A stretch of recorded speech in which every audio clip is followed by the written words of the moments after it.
forward it to you. He's getting his winner, Okay. but we'll find out. I haven't heard from him that he got it, but that's why I wanted him to have the information.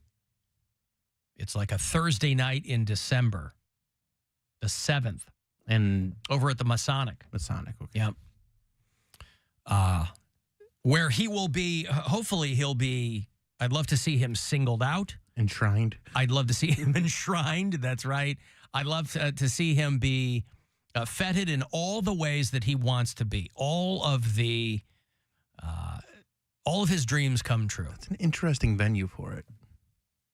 Well, they've got that big open floor in the main room there. Maybe that's But they part of also, it. I mean, we went on that tour there. They have so many different rooms they could do it in, depending on how many different, people are showing up or whatever. Right. There's nothing but options. Do it in that old natatorium or whatever. Yeah, that basketball court they had, and they have the room that you can only get to by that creepy elevator. That's for the ceremonies. A lot of rooms.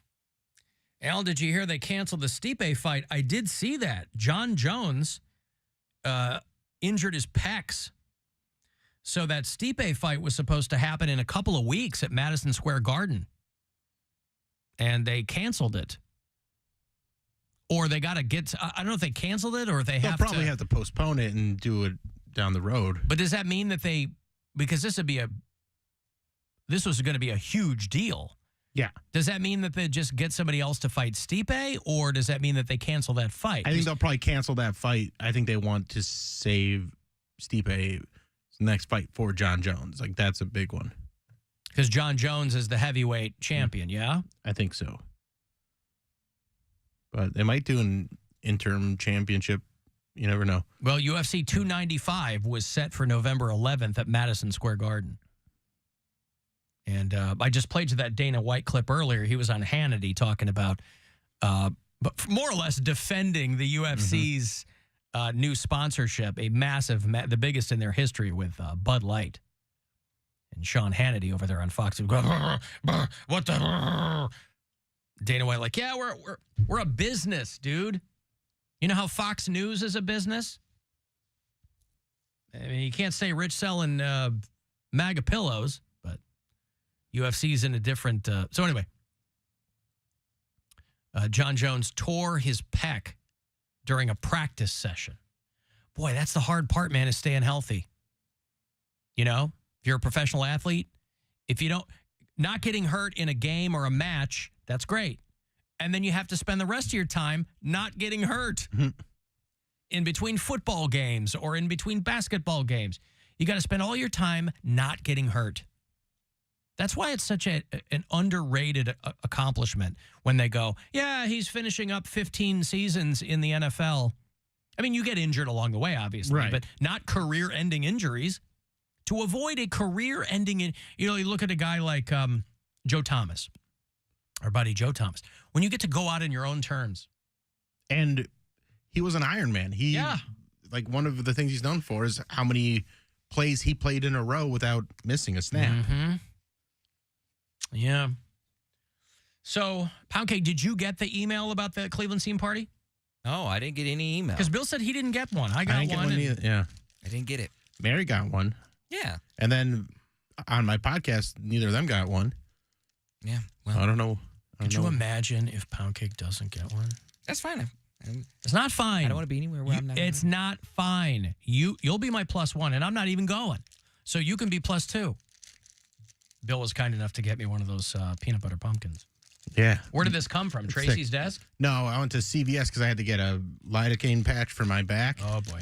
And I wanted just one, but they didn't have just one pumpkin because the pumpkins are better than the... Look at your face. Are too thick. Too thick. You're ridiculous. That's a thick boy. It is a thick boy, but it's good. But they didn't have just one that was in sight, so I just grabbed a bag. All right. And so I'm going to take them home and put them in my freezer and keep them for every little once in a while. Have a little snacky. One thing I always keep in our freezers is a bag of York peppermint patties. The small ones, because Gwen loves them. They're great. Uh-huh. Let me give this money here, and then we'll get to the award-winning Poundcake Sports Break for the week. Sorry for chewing in your ear. It's $1,000 from the Buzzard bookie. Twice in one episode. Good luck. This is your chance to bet with the Buzzard bookie and win $1,000 now. Enter this nationwide keyword at WMMS.com. Deposit. That's deposit. Enter it now at WMMS.com. Play ball! This is a Poundcake Sports Break.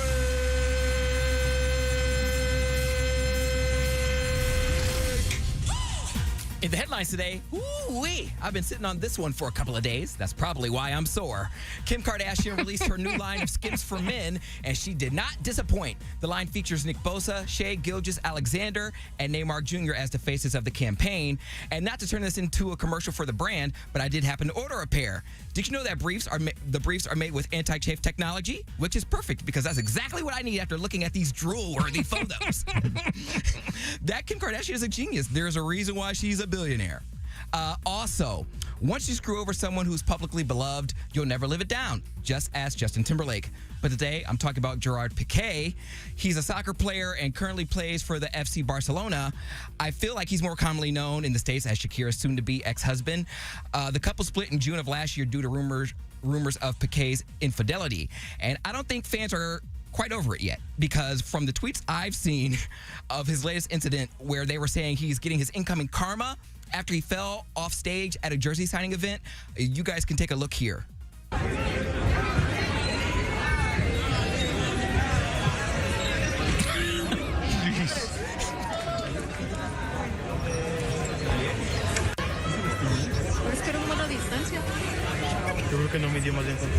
Oh, how do you say, oh, good God, in Spanish? Right. Ouch, PK, are you okay? I understand being upset that the couple you admire didn't work out, but I think praying for his demise is an unhealthy attachment. See, guys, that's what I don't like. Shakira's hips don't lie, but apparently her husband does. Lastly, shout out to all my old ass bitches. Las Vegas Aces coach Becky Hammon went viral for her speech at the Las Vegas Aces championship rally. She was lit and having a real good time. You guys can see for yourself here. Becky coming. Listen here. I'm an old ass bitch.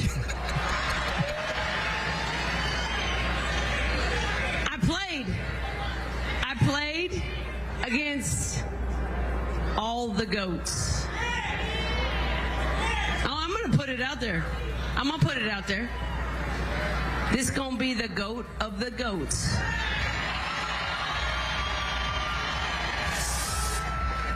She don't even know how I'm about to be on that ass. Because she's that good. I'm trying to think of an NBA comp. I'm trying to think of a WNBA comp. And there ain't nobody in the world like Asia Wilson, who wheeled us on her back and said, hey, I'm about to push you on my back. Come on, follow me. Wow, how about that? I love it. Yeah, she's lit. She was having fun. She's a coach, and in my opinion, she should also be the MVP because she brought attention to a rally that I'm sure most people didn't even know was happening. She knew what she was doing, so kudos to you, Becky, you old ass bitch. And that, ladies and gentlemen, concludes this Poundcake Sports Break. Play ball! This is a Poundcake Sports Break.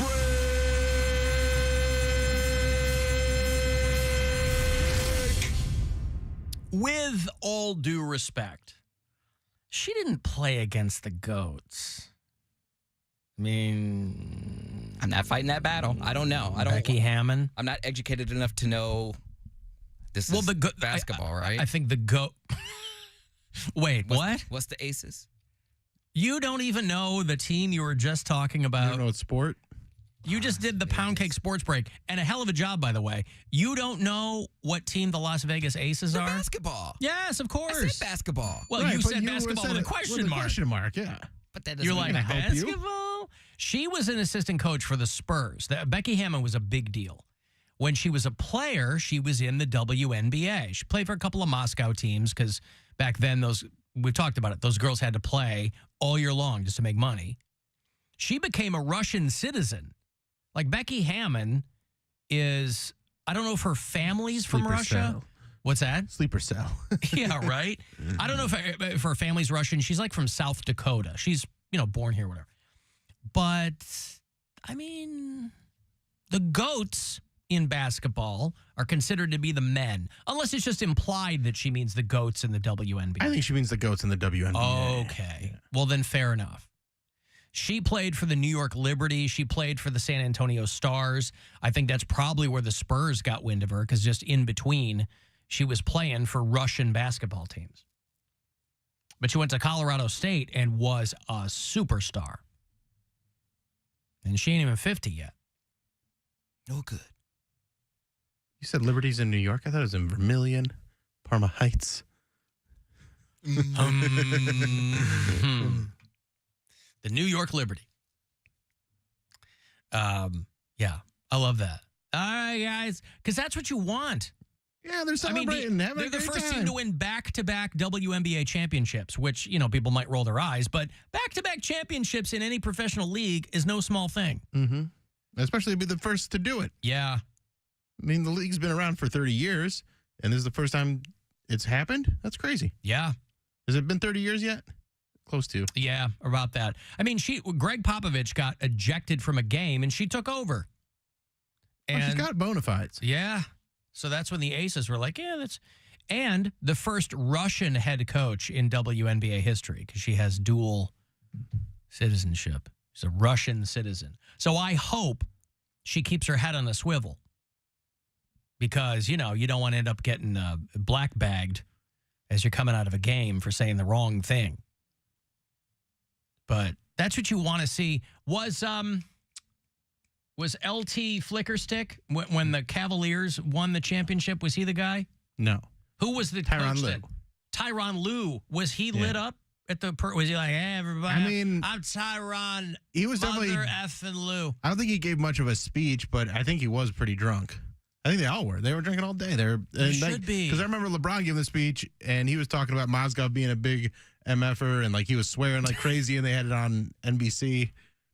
Yeah. And he's what now? The coach of the Clippers? Ty Lue? Yeah. He used to live up the street from me. I think if you win a championship, everybody should be drunk. Because weren't people complaining about LeBron that day? They were like, oh, he should be a better example. It's like, he's an example of being a champion. What are you talking about? Just because he dropped an F-bomb, who cares? Right. Stop Your kids have heard way worse in school. And on the internet. And it's just a word. Calm down. The word policing. Who gives a crap? Not me. Not Poundcake. He's award-winning.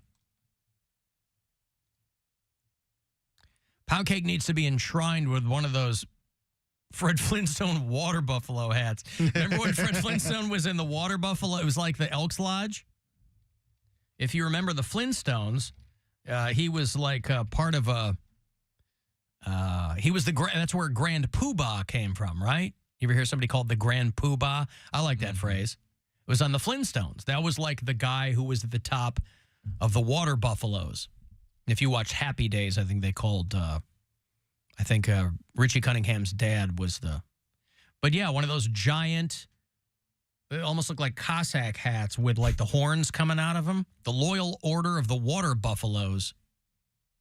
Or the Laub, if you will. And why did he say I need to be enshrined with that? Because it'd be funny. Because as you were taking the winner, I said that this Cleveland scene thing, I hope that you are singled out and enshrined in some way. Bill used the word enshrined. Mm-hmm. Right. In some way over there. Nice. Well, it's something to look forward to. Yeah, I think. I look forward to my invite. Mm-hmm. Whenever they get it. My email is highly attainable. Well, maybe it's a little bit of subterfuge. December 7th, that is Pearl Harbor Day. So maybe Cleveland Scene is going to have like a giant tribute to the United States Armed Forces. I don't know. And that has to do with me because? Because you're, what's the connective tissue between Pearl Harbor and Poundcake, Bill? Quickly, right. Because Pearl Harbor. Because nobody ever sees you coming. You're like a kamikaze. Happened. You're a kamikaze, if you will. What date was that? Was that December the 7th? And that's when Poundcake will be enshrined. Yeah.